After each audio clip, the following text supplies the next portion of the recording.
Baie welkom by ons aanlyn diens. Ek wil begin met 'n vraag. Sê jy is geseënd? En as jy sê ja, hoekom sê jy so? Miskien sê jy nee, ek voel nie so nie. Hoekom sê jy ook so? As jy sê ja en ek sê vir jou, waarna kyk jy? Is dit die huis waarin jy bly? Is dit die kar wat jy ry? Is dit die mense om jou, jou kinders, jou man, jou vrou, jou familie? As jy na hulle kyk en dan voel jy, "Joh, ek is geseënd." En ek glo dis deel daarvan, maar wat as ek jou vat en ek sit jou langs die persoon wat niks het nie. Hy het nie 'n familie nie, hy het nie 'n huis nie, hy het nie 'n kar nie. Hy het nie geld nie. Sal jy sê jy is meer geseënd as daai persoon?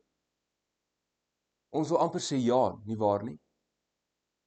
Maar is dit regtig dit? Is dit regtig wat dit beteken om te sê ek is geseënd? Ek dink wanneer ons kyk na hoe God ons gemaak het en ons gaan terug na Genesis toe, besef ons dat dis nie noodwendig wat dit beteken nie. Daar's baie voorbeelde van wanneer die Here iemand geseën het met goed.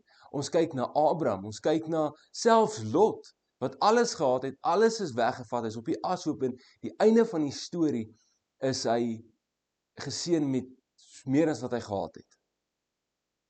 En dit skep eintlik half maar nou 'n probleem want dit wil voorkom asof ons alles so benader as dit kom by seën. Asof ons sê, weet jy wat, jy moet kry van buite af om geseën te wees. Om te sê, God seën my. Maar wat van die persoon wat nie die Here dien? Wat die kar ry, wat die mooi familie het, wat kan sê, ek is gelukkig. Seën die Here hom ook? Wat is dan die verskil tussen 'n persoon wat die Here dien en nie die Here dien nie? Is daar 'n verskil in hoe die Here kies om ons te seën? Baie filosofies nou nogal. Maar ons gaan kyk na die skepingsverhaal en dit wat ons lees in Genesis, wat die Here gesê het, en ek dink hier binne lê meer waarheid en 'n dieper waarheid as om net te kyk, weet, wat het ek en op grond van dit is ek geseën. Genesis 1 vers 27 tot 28 lees. God het die mens geskep na sy beeld. Na die beeld van God het hy hom geskep, manlik en vroulik, en hy het hulle geskep. God het hulle geseën. God het vir hulle gesê, wees vrugbaar, vermeerder, vul die aarde en onderwerp dit. Heers oor die visse van die see, die voëls van die hemel en die diere wat op die aarde rondbeweeg. God het geskep, God het geseën en God het gestuur. Wanneer ek daai vers lees, is dit die 3 woorde wat by my opkom. God het geskep en daarom het hy geseën, en omdat hy geseën het, het hy gestuur. En dit is so mooi wanneer ons dink aan die storie van Jesus en aan die storie van ons as gelowiges. Hou dit in gedagte soos ons deur hierdie skrif werk. God het geskep, hy het geseën en hy het gestuur. Okay, so hoekom is jy geseën? Die mensdom inherënt is geseën. Hoekom? Jy is geseën want jy lyk soos jou pa. Het jy al daai gesprek gehad met iemand? Miskien het jy 'n klein seentjie, dan sal hy vir jou sê, maar die kind lyk net sy ma of net sy pa. Partykeer wil jy nie hoor ek lyk net soos my pa nie, want jy dink nie noodwendig jou pa is 'n mooi ou nie. Maar jy as Christen, jy as mens is geseënd want jy lyk soos jou pa. Dink 'n bietjie hieroor. Jy is so geseënd soos in die huis waarin jy groot geword het, toe jy groot geword het. As dit goed gegaan het met jou ouers, het dit goed gegaan met jou. As jou ouers kon betaal vir die vakansie, het jy net saam gegaan.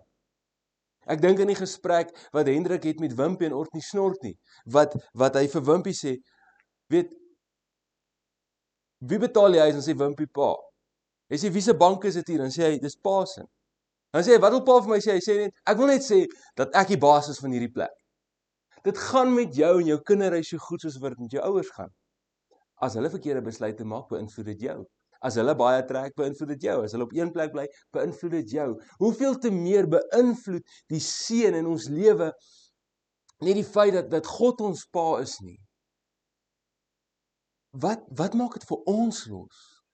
As ons onder hom lewe, as ons in sy huis lewe, as ons onder sy seun lewe. Dit maak darem maar 'n groot verskil.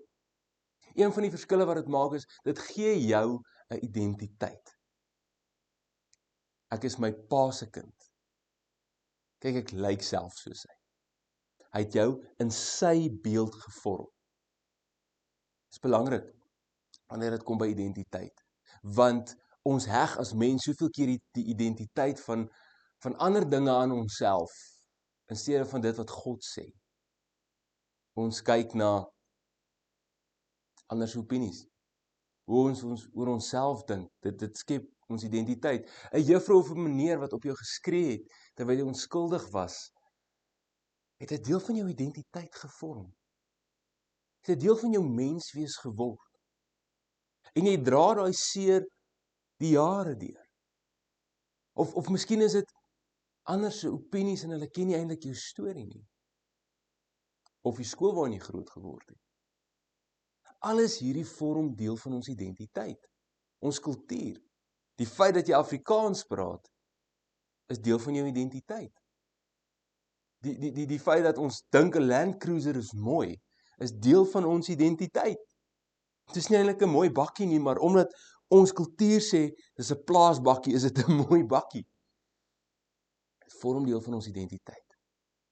Maar dit is ook gevaarlik. Want wat dit ook kan beteken, is dat ek val vir goed, waarvoor ek nie moet val nie, net omdat dit deel van my identiteit vorm. Leuns. Jy is nie goed genoeg nie. Jy sal nooit wees nie. Maar dan kom God en hy skep in ons, by die skepping, 'n identiteit. En hy sê, jy lyk soos ek. Ons vind hierdie in Jesus se tyd ook. Jesus word gedoop in Markus 1 vers 10 tot 11 sê hy, net toe hy die water uit opkom Jesus, het hy die hemel sien oopskeer en die Gees soos 'n duif na hom toe sien neerdal. Daar was ook 'n stem uit die hemel. Jy is my geliefde seun, oor jou verheug ek my. Wat sê hy? Jy is myne. Vandag sê God oor jou ook, jy is myne. Jy het my identiteit. Jy staan onder my gesag. Die vraag wat ons kan vra is, lyk ons soos ons pa? Doen ons wat ons pa doen? Nie altyd nie, né? Maar dis hierdie proses van, ek word weer herstel in die identiteit van wat God vir my gegee het. En dan is jy geseën want jy het waarde. Ons as mense is baie goed om waarde te heg aan goed. Soms is daar goed in ons huis wat eintlik geen waarde het, geld gewys nie, maar daar sentimentele waarde. Ons heg waarde aan 'n verhouding. Ons heg waarde aan hoe ons lyk. Ons sit soms druk op onsself om op die regte manier te praat, te lyk en te ryk, die regte kar te ry en die regte huis te bly, want dit gee vir ons waarde. Die bank bepaal my waarde. Wanneer ek daai app oopmaak en ek sien wat is ek werd, voel ek, joh, maar dan sien ek wat ek skuld en dan dit werk so 'n bietjie teen mekaar. Wat bepaal jou waarde? Is daar goed in jou lewe wat jy regtig waarde aan heg? Daar's niks fout daarmee nie. Is niks fout om jou mooi aan te trek en goed te lyk nie. Maar as dit weggevat word en jy word daai persoon op straat wat niks het nie, sê jy nog steeds sê ek is geseën. Ek dink so altyd aan die storie van ou Tom Sawyer, 'n storie van hom kinderboek wat geskryf is in hierdie stoute ouetjie wat altyd in die moeilikheid is. En hy is daai dag weer in die moeilikheid en sy ouma sê vir hom, weet jy moet 'n muur gaan verf vir jou straf. En eintlik wil hy gaan speel saam met sy vriende, maar hy moet nou hierdie muur staan en verf. Hy kan nie uit dit uitkom nie en so begin hy met die muur verf en een van sy vriende kom verby hom gestap en hy sê vir hom, en hy begin vir hom lag, hy begin hom spot. Ja, kyk, jy moet nou die muur verf. En Tom Sawyer begin so 'n bietjie kwaad word en hy sê toe vir die ou, weet jy wat? My ouma het my gevra om hierdie muur te verf, want sy kan eintlik niemand anders te vra om hierdie muur te verf nie. En sy vriend lag hom af. Hy sê ja, dis 'n baie spesifieke vermoë wat jy nodig het om hierdie muur te kan verf. En so begin hy waarde heg aan hierdie muurverf, iets wat enige iemand kan doen. Selfs hy begin hy waarde toevoeg aan dit wat hy doen. En naderhand sit hy onder die boom en eet sy pel se appel, wat hierdie pel hom moes betaal het om te probeer om hierdie muur te verf. Daai hele dag deur, elke persoon wat verbykom, betaal hom om hierdie muur te verf. En die skrywer probeer op 'n komiese manier wys hoe ons waarde heg aan sekere goed. Ons heg baie keer waarde net omdat dit gesê is. Watse waarde heg jy aan jou? Ander se opinies? Ander mense wat gekom het en gesê het, jy is nie in staat nie? Miskien sosiale media, daai likes wat jy kry. Heg jy waarde daaraan? Want as jy waarde daaraan heg, is ek jammer om vir jou te sê, jy sal nooit waarde vind daarin nie. Is ek jammer om vir jou te sê, jy is op die verkeerde pad. As jy jou identiteit en waarde heg aan dit wat om jou is, dit wat jou werk sê jy is, dit wat jou bankbalans sê jy is, dit wat jou kar sê jy is, weet jy, gaan jy nooit vergenoegd wees nie. Daar's altyd nog iets beter, daar's altyd iets meer, daar's altyd iets meer nuut, daar's altyd iets duurder. Maar God kom in die skepping en hy sê, jy het nie nodig om buite jouself te gaan om identiteit te hê nie. Jy het nie nodig om buite jouself te gaan om waarde te kry nie. Ek gee dit vir jou. Ek seën jou met dit. Ek wil vir jou vandag sê, moenie buite gaan om waarde te kry nie. Moenie buite gaan en van jouself prys gee om die aandag van iemand te kry nie. Moenie buite gaan en iets wees wat jy nie is nie. Die wêreld gaan nie waarde toevoeg nie, hulle gaan net meer vat. Maar weet hierdie waarheid vandag, God kom en hy sê, jy is myne. Jy's in my beeld geskep, jy het identiteit en jy het waarde. Dit is vir my so mooi as Jesus kom en hy sê in Matteus 6, hy sê, kyk na die voëls. Kyk hoe sorg die Here vir hulle. Is julle nie meer werd nie? Jy is die kroon van God se skepping. Lewe ons so? Absoluut nie. Dis hoekom ons hom elke dag nodig het. Maar kyk hy na jou en sê, ek sal vir jou sterf aan 'n kruis. Definitief hy het dit gedoen. Moenie dit wat mooi is, dit wat heilig is, vir die varke gooi nie. Weet vandag, jy het waarde. Jy het identiteit wat deur God bepaal is. Maar dan kan ons ook nie sê ons is nie geseën met vermoëns nie.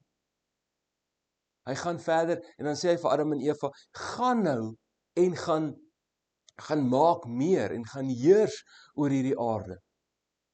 Hy stuur hulle uit. Hy gee vir hulle 'n opdrag.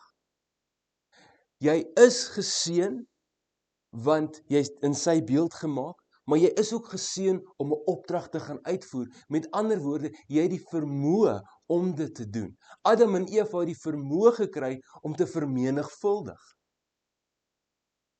Net so het ek en jy die vermoëns gekry om iets te doen. Nou, een ou se vermoë is nie dieselfde as 'n ander ou se vermoë nie. Een ou se talent is nie dieselfde as 'n ander talent nie. Maar God het dit vir jou gegee. En soms moet ons dit so bietjie ontdek. Soms moet ons bietjie gaan sit en dink oor hoe ontwikkel ek hierdie talent? En is nodig. Robert Greene sê in sy boek Mastery, praat hy van jy moet gaan kyk wat natuurlik vir jou kom. Nou, hy is nie 'n Christelike skrywer nie, maar dit wil vir my voorkom of jy ook kan sê dat jy moet kyk na dit wat God jou mee gemaak het, want dit kom gewoonlik natuurlik vir jou. Het jy al met iemand gepraat wat net 'n natuurlike mens is? Dit kom so gemaklik. Iemand wat beeldhouwerk doen, iemand wat teken, iemand wat musiek maak, dit kom net vir hulle makliker as vir die res. Dis 'n natuurlike ding wat gebeur, dit waarmee God jou geseën het, maar jy het die verantwoordelikheid om dit te ontwikkel. Spandeer jy tyd om daai vermoëns te ontwikkel of begrawe jy dit? Los jy dit vir iemand anders? Dan is jy besig om dit waarmee die Here jou geseën het, regtig te begrawe. Jy kom nie jou verantwoordelikheid na nie. Maar wanneer ek kyk ook na die storie van Jesus wat vir sy disippels sê, gaan en gaan maak meer. Wil dit vir my voorkom asof die opdrag wat God heel eerste vir die mens gegee het nog steeds dieselfde is vandag, is om meer te gaan maak van wie jy is. God sê vir Adam en Eva, julle moet nou gaan en julle moet nou gaan kinders kry. Hy gee dieselfde opdrag vir Noag. Hy maak hierdie belofte aan Abraham, ek sal vir jou soveel kinders gee soos die sterre. Gaan en gaan maak meer van wat jy is. En dis so mooi as Jesus het sê vir sy disippels in Matteus 18 vers 19 tot 20. Hy sê gaan dan en maak disippels van al die nasies deur hulle te doop in die naam van die Vader en van die Seun en van die Heilige Gees en hulle te leer om alles te onderhou wat ek julle beveel het. En kyk, ek is met julle al die dae tot aan die volëinding van tyd. Dis Jesus wat kom en hy sê vir sy disippels, gaan en gaan maak meer van wat jy is. Jy as Christen het hierdie opdrag om met jou vermoëns, waarmee jy geseën is, te gaan met hierdie boodskap en nog meer te gaan maak. Dis daarom 'n geweldige opdrag. Maar ons het die vermoë om dit te doen. Jesus sê aan die einde, hy sê, en ek los jou nie alleen nie. Ons weet as ons verder lees, was die disippels gevul met die Heilige Gees. Daar het 'n verandering in hulle lewe gekom. As ons kyk weer eens na die prentjie of die voorbeeld van Petrus, hoe hy was voor hy gevul is met die Heilige Gees en na die tyd, is twee verskillende mense. Mense wat net goed begin doen het, wat half nie eintlik in hulle persoonlikheid was nie, in hulle karakter was nie. Dis Paulus wat dit vir my so mooi beskryf wanneer hy praat van jy is gestuur. Daar's iets wat jy moet gaan doen. Jy is geseën, hierdie ding is binne jou en jy moet dit net gaan doen. Miskien sit jy en luister en jy weet daar's hierdie ding binne in jou en jy moet dit net gaan doen. God het dit vir jou gegee. God het vir jou die vermoë gegee. Hy het jou geseën met daai idee. Hy het jou geseën met daai plan en jy moet dit net gaan doen. En tot en met jy dit nie doen nie, is jy ongehoorsaam. Dis Paulus wat sê in 2 Timoteus 1 vers 6 tot 7, om hierdie rede, hy skryf vir Timoteus hierdie brief, hy sê om hierdie rede herinner ek jou om die genadegawe van God wat in jou is, deurdat ek jou die hande opgelê het opnuut aan te vuur. Dit wat in jou is, die vermoë wat God in jou gesit het, die roeping wat God in jou gesit het. En ek wil Paulus se woorde hier gebruik vandag, en mag jy wanneer jy na hierdie luister, mag dit wat binne jou is, die genadegawe van God, dit wat jy gekry het, in jou aangevuur word. Hy sê dan die volgende, hy sê, God het ons tog nie 'n gees van vreesagtigheid gegee nie, maar van krag en liefde en selfbeheersing. En jy mag dalk vra, hoe pas dit nou in hoe die Here my nou seën? Jy's met sy gees. Jy is gevul met die Heilige Gees. Hy het jou geseën met sy teenwoordigheid. Hy het jou geseën met krag, met liefde en selfbeheersing. Maar hierdie woord wat hy voor die tyd gebruik is vreesagtigheid. Nou dis 'n baie interessante woord want Paulus gebruik hierdie woord en wanneer ons kan kyk na die oorspronklike teks en wat die omvang van hierdie woord is dit nie net om bang te wees nie. Paulus sê, hy sê ons is nie meer met dit gemaak nie. Dis nie meer in ons nie. Ons is nie meer lafaarde nie en ek kan nie help om aan Petrus te dink nie. Die lafaard wat weggehardloop het, toe sy vriend op die kruis gehang het, staan nou op en hy preek en duisende kom tot bekering, want die Gees binne in hom. Wat is 'n lafaard? 'n Lafaard is iemand wat weghardloop wanneer hy moet opstaan en veg vir iets. 'n Lafaard is iemand wat sy vriende in die rug skiet en weghardloop en omdraai as die oorlog voor te groot lyk. 'n Lafaard is iemand wat dit wat in hulle gesit is, begrawe en sê, Here, ek kies om hierdie nie te doen nie. Dis 'n lafaard. Om bang te wees is een ding, ons almal is bang. Partykeer doen ons goed bang, maar om bang te wees maak nie van jou 'n lafaard nie. Om bang te wees sê, ek is bang, maar ek gaan nie toelaat dat die vrees my oorweldig nie. Paulus sê vir Timoteus, dit wat in ons is, as jy 'n lafaard is vandag, as jy sê nee en jy hardloop weg vir dit wat God jou voorgeroep het, dis 'n lafaard wees, dis nie in jou nie, dis nie van God af nie, God het jou nie met daai gees geseën nie. Dis die duiwel wat met jou speletjies speel. Hy sê in steede daarvan, omdat jy geseën is om gestuur te wees, het jy krag ontvang. Die Grieks is dunamis, die vermoë om iets te doen, die mag om iets te doen, die bekwaamheid om iets te doen. Jy het als om te doen wat jou pa van jou verwag. Glo jy dit vandag? Miskien het jy nie, miskien voel jy ek het dit nie. Die Heilige Gees in jou sal jou lei. Die Heilige Gees in jou sal jou laat opstaan en die lewe vierkantig in die oë kyk en sê, weet jy wat, ek het dit. Ek ontwikkel my vermoë. Ek vat die mag, die mandaat, die gesag wat die Here vir my gegee het en ek gaan met dit. Ek is bekwaam. Die disippels was almal vissermanne. Ons het so rukkie terug, het ons 'n reeks gedoen oor Jakobus. Jakobus die boetie van Jesus.